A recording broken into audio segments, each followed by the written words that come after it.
see the post office have discovered the wheel, then.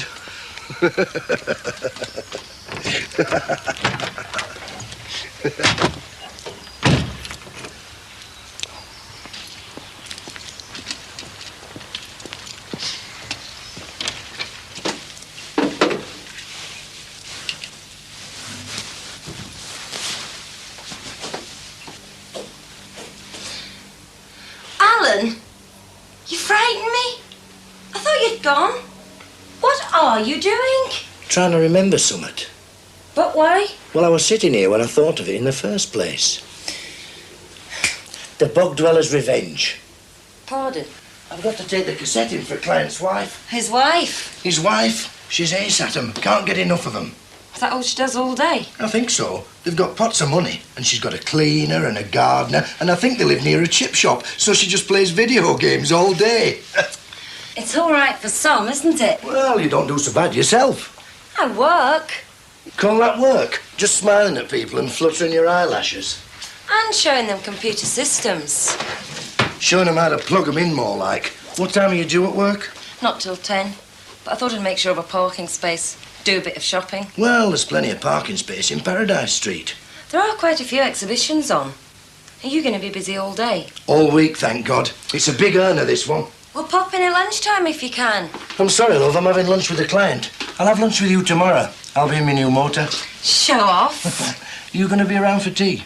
I doubt it. I think it's at there'll be a meal at the hotel. So, I'll have to fend for myself, eh? I thought you enjoyed your independence. I do, but I like somebody to have my tea cooked when I've been working all day.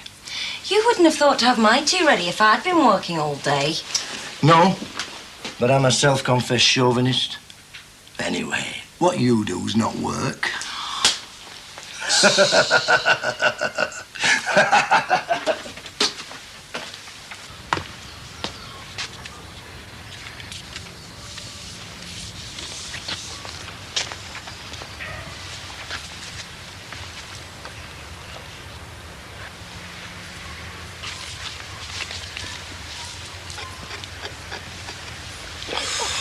Have to let me pay for this, Alan. I've told you before. Don't worry about it, Bobby. What's your mate gonna say? Oh, he'll not be fussed. He just lent it me for a couple of months while he went to Saudi. Oh, aye. What's he doing out there? Making a fortune? Computers. No, he's a fitter. What sort, lad? Mechanical or pipe or what? Well, to tell you the truth, he'll have a go at anything. I don't think he's even got any formal qualifications. Well, didn't he find it difficult getting out there in the first place? Well, it's who you know, isn't it? He were recommended. And once you get out there and can deliver the goods, you're in. He's coining it in. So he's not going to be worried about a little scratch like that, is he? Oh, by the way, I'm picking up my new motor tomorrow. Oh, aye, a Ferrari, is it, lad? No, I thought about a sports car, but there's not much comfort or room in them, is there? So I've compromised. Gone for an Escort XR3. Nice one. Hi. Hello, love. Just been hearing about your new motor car. My new car, you mean? She's only the lodger, you know. Hey, I'll remember that next time you're feeling a bit frisky. All right, all right. By the way, talking about flash cars. Yes. Mind you, you're not so bad, are you, love? You can drive up to your front door. But Sheila was down at the bingo and some of the women were telling her there's a flash you're knocking about. Maybe I should start walking. Hey, hold on. Where were this, Bobby? Well, they reckon he's been seen as close as just around the corner. At night, or what? Anna's washing gone off the lines. Oh, the dirty devil. I suppose we should feel sorry for him, if anything. Hey, you just make sure you bring the car right up here, love. Just hold the paper through the door, son, please. Aye, the police are keeping an eye open now. Hey, it's the kids you have to worry about. Aye, that's right. Mind you, I feel sorry for him if my kids got hold of it.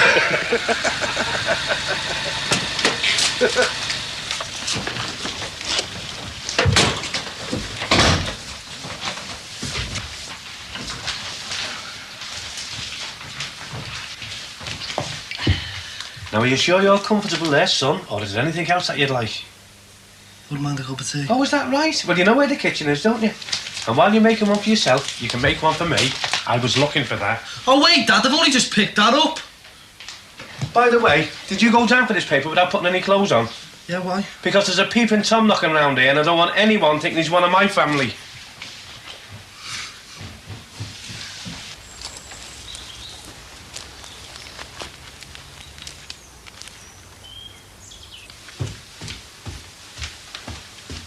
Where's me, man?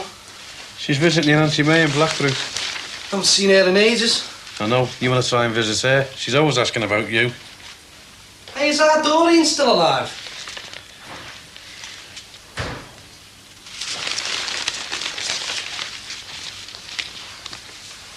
What's all this about a flasher, then? Oh, some crackpot being going around taking the washing off the lines and giving it the plastic Mac job. I bet it's that Paul Collins. Hey, don't say that, lad. It's very serious. Petra thought she saw someone watching here. I just put it down to her being a bit... No. That's not very nice, is it? What? And that girl's been through a lot in the last few months. Don't I know it? Yeah, well, you're supposed to be the shoulder she cries on. Who says? You. You volunteered, remember? Yeah, but she's getting worse instead of better. Barry, she lost her husband and then her baby. What do you want us to do, son? Cartwheels down the middle of the close. She's got to get out of it sometime. My God, you've got a lot to learn, you. Like what? Like thinking about other people's feelings for a start. I do. Yeah, and asking is your Auntie Doreen still alive? So, it's an honest question. Me and your Auntie Doreen were practically reared as brother and sister. You could at least have a bit more diplomacy about you. Look, I know you're not a sentimental bloke. It'd take you all your time to go round there yourself. And if I can't ask you a straight question, who can I ask? Granted, with me it's all right, yeah. But you're just the type to ask your mother the same sort of question about one of her relations. And as for saying Petra's a bit loopy, that's terrible. Oh, no, I never said that. It's just all because I nicked your paper.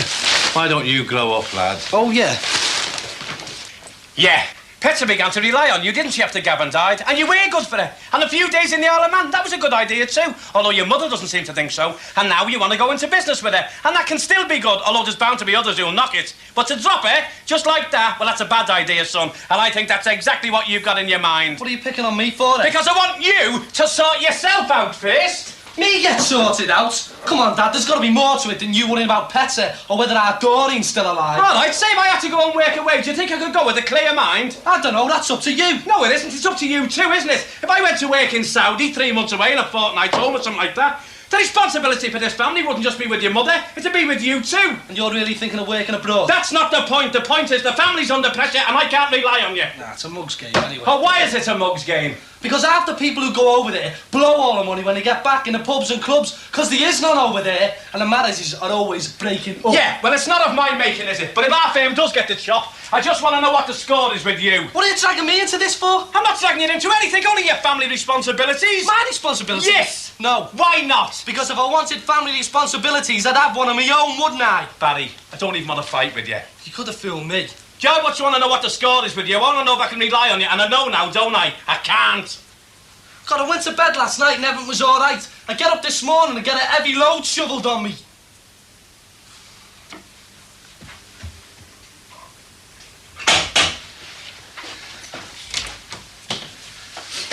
Right, come in.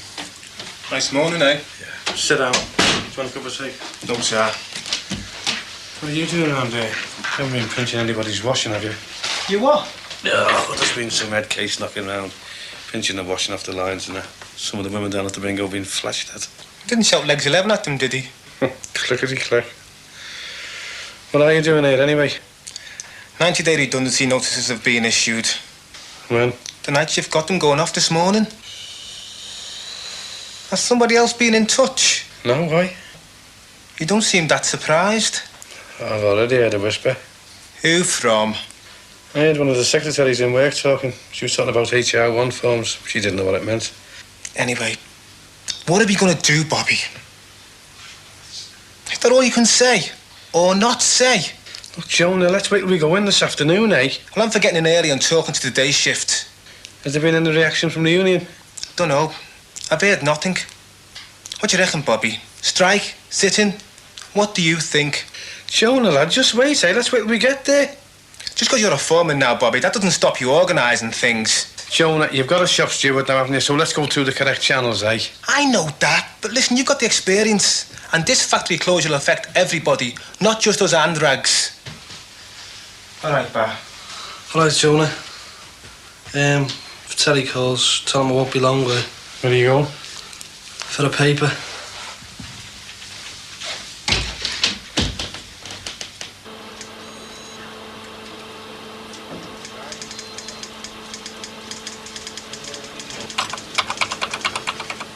Marlon.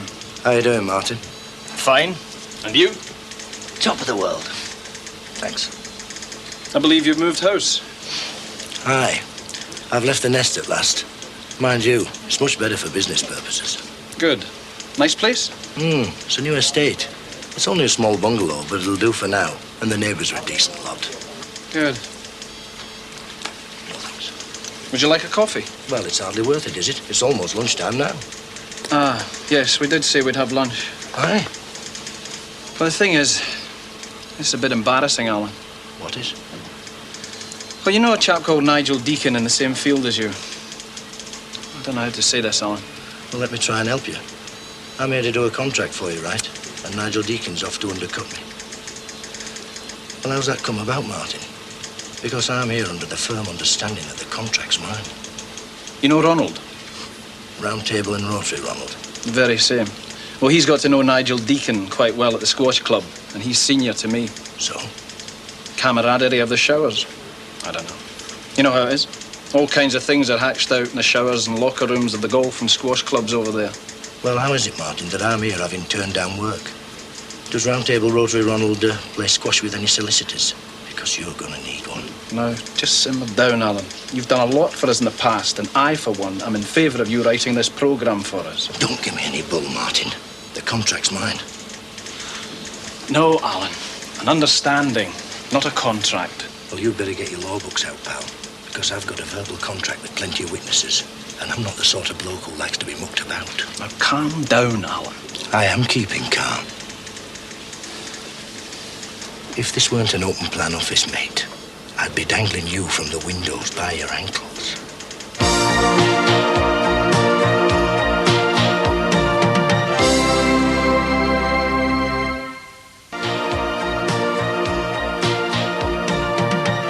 You can understand my position. Yeah, I'm telling you, we'll make a go of it. What about her? She'd be the best bet. Get her to back us. We'll do it. You're still sniffing round there, aren't you? She's become a bit of a pain, to be honest.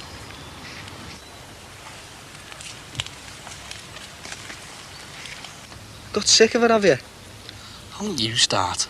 Start what? Getting on me back. Well, why don't we just go and talk to her? Or isn't it as simple as that? You're all right. She mightn't be as bad if you're with me.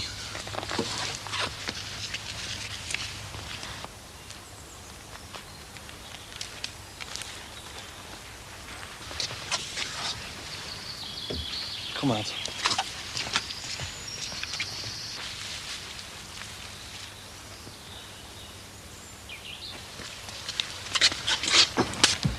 Did you hear that? It's probably a lion escape from a safari park. What a mangy cat.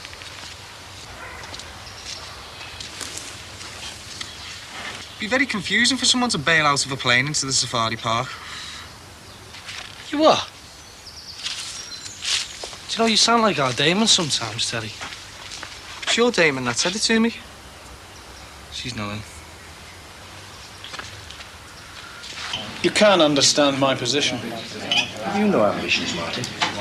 Yes, you know I want to get on. Well, if you want to stay where you are, just keep on doing what you're doing.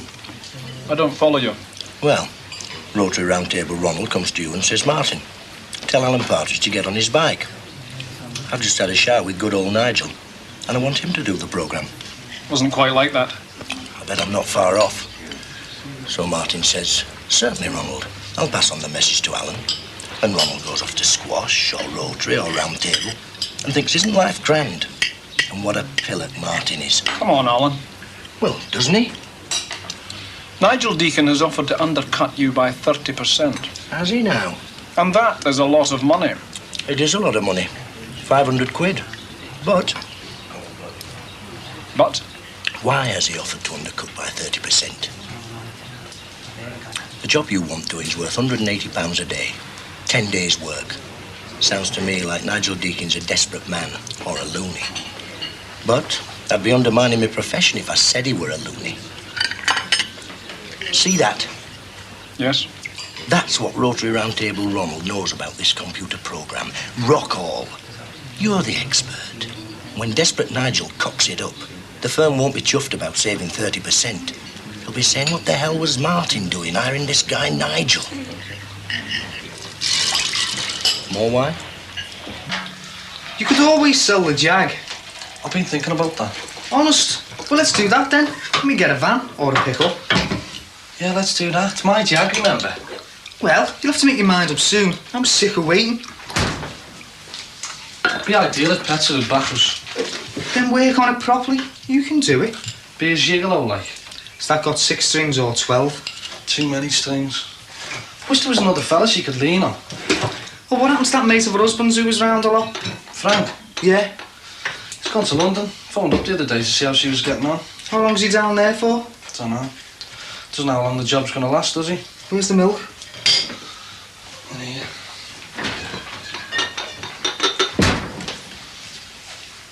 Said I could stop there any time I wanted. I could murder a bevy. You got any cash? About £2. That won't get us very far. Have you got anything? Nope. Some business partner. Some business. Yeah. Well, you're going to have to make your mind up one way or another. Yeah, sorry. Bobby Grant. He can be persuaded. He's a fighter. Isn't that just what you don't need? He's a realist. That's what I want. You can talk to him. He's not even the shop steward now, Alan. He's over on your side. Look, George, we've already agreed there's no such thing as sides in this. The place is going to close. Now, that's a cast iron fact. Now, we can either have a smooth rundown and closure or a lot of bloodletting and bother. But still the same outcome in the end. It's inevitable.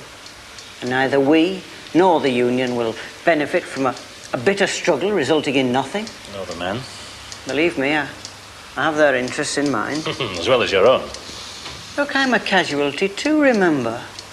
I'm a northerner who'd sooner live up here, but what can you do? What about a bonus at the end of the closure if things go calmly? You mean on top of the redundancy money? Of course, I mean on top of it. I'll have to have a word with London. Obviously, I can't promise anything. Will you talk to Bobby Grant?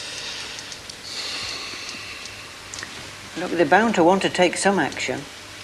And I know some of these lunatics on the board of directors. They think you can still treat the men like serfs. In fact, some of them still do, including me. Supposing the men reckon they've got nothing to lose. They've got 3 months' wages to lose if there's any bother. Oh?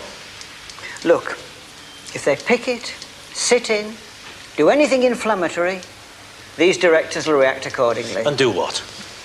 Just close the place down immediately. You still have to pay them their 90 days.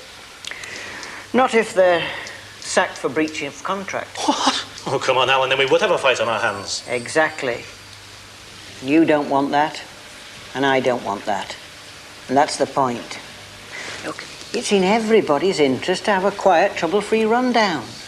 And you believe Bobby's the man to keep things calm? If you put it to him the right way.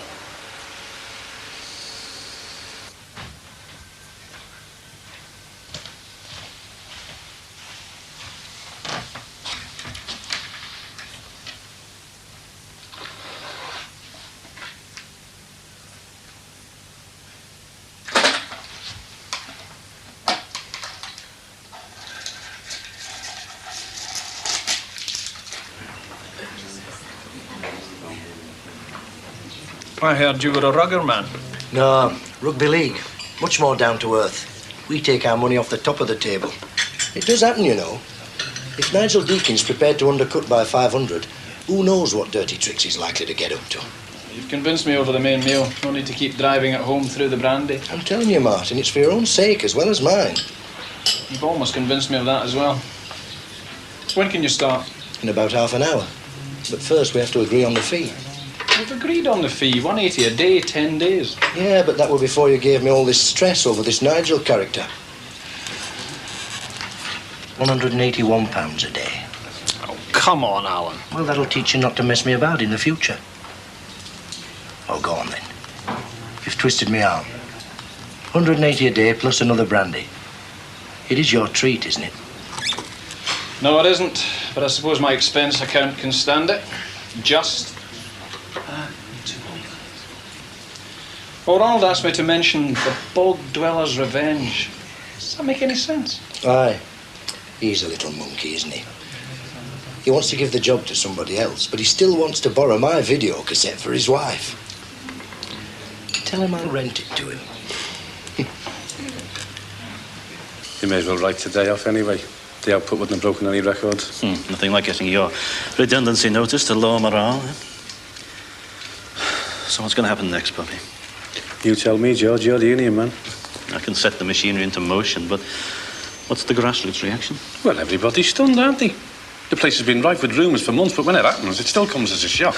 Like a terminally ill patient. Exactly. So what's the plan? That report I showed you, it's come true, hasn't it? Yeah, but what's that supposed to mean? That report said no hope. Oh, unless you happen to work in the South East factory. Oh, come on, George. You can't just leave it like that. I know it's hard and hell. What can I say? But it's a harsh world at the moment. George, we've heard all the rhetoric before. We want a bit of action now. Okay, we've got to do what's best for everyone, agreed? Agreed, yeah. All right. Well, at this moment in time, just between you and me, I'd recommend an orderly wind down. What? No, listen. Make as much money as possible between now and the closure and work in harmony with the management to secure a decent payoff. George, unity is strength. Why don't we try and get the backing of the lads in the South East factory? Bobby, what can I say that I haven't said already? It's a straight choice between up here and down there. One of the factories is going to have to go, and it's going to have to be this one. The lads down south are safe. Do you honestly believe they'd jeopardise their jobs for a lost cause? Now, what are you going to do, Bobby? George, there's 1,700 people work here. I honestly believe there is no way of keeping this place open. What do you want me to do? Go out there on a soapbox and stir them into action? And for what? False hopes. Now, Bobby, what are you going to do? I don't know. Saudi Arabia? Or a full-time union job? George, I'm not even the shop steward now. You don't have to be, Bobby. Look, this place is a powder keg at the moment. It can blow and make a mess all around. Or it could be organised into a quiet, orderly wind down with a decent payoff at the end, all round for everyone. Now, you could help organise the sensible way of doing things. Make a name for yourself.